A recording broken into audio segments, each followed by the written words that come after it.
There are an estimated 270 million guns in the hands of civilians in the United States, making Americans the most heavily armed people in the world per capita.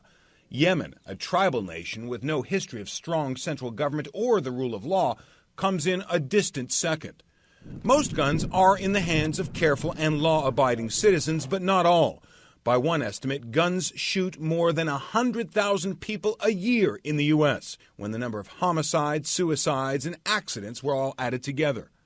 America's collective memory of the Wild West in the 1800s, the assassinations of John F. Kennedy and Martin Luther King half a century ago, is punctuated by gun violence.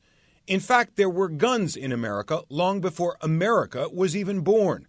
Early settlers in several states were required by law to own and maintain weapons as a matter of collective defense. By the time the U.S. was established, its citizens had taken up arms not only against their Native American neighbors, but the army of their own king.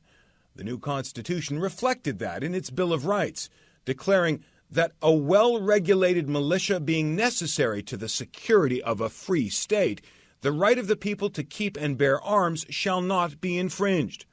For more than 2 centuries, that remained an important but largely overlooked guarantee, subjected to a modest series of controls.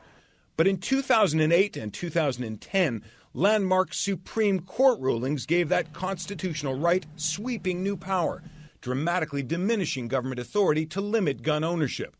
As legal reforms helped guns, so did one increasingly powerful lobby, the National Rifle Association. Once a relatively modest organization of gun enthusiasts and hunters, has become one of the most powerful political groups in the country. It helps elect candidates to Congress and works to overturn gun control laws in the courts. Norway is still mourning a mass murder that killed 77 people, most of them teens, proof that America is by no means unique. But America does seem to be the place the whole world thinks of when apparently ordinary people use guns for gruesome acts of violence. America stands alone in its historic and cultural attachment to guns. America stands armed.